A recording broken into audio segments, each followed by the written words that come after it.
Datu, 30 tahun, seorang istri di kota Makassar, Sulawesi Selatan melaporkan suaminya yang hilang ke kantor polisi. Datu yang sedang hamil itu mengaku ditertawakan oleh polisi saat membuat laporan di Polsek Biringkanaya. Datu mendatangi ke Polsek Biringkanaya pada Selasa 27 Desember lalu. Suaminya yang keluar rumah untuk membeli gagang pintu tidak pulang sejak sehari sebelumnya.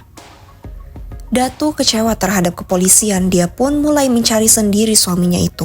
Belakangan kasus ini viral dan polisi baru muncul di hadapan Datu meminta maaf.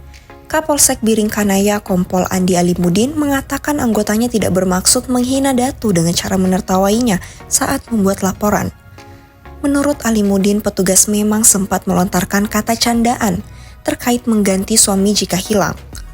Oknum polisi tersebut telah diperiksa Propam. Kapolrestabes Makassar Kombes Budi Haryanto mengatakan oknum polisi tersebut masih dimintai keterangan. Budi menyebut oknum polisi itu juga tidak ditahan karena belum dinyatakan bersalah.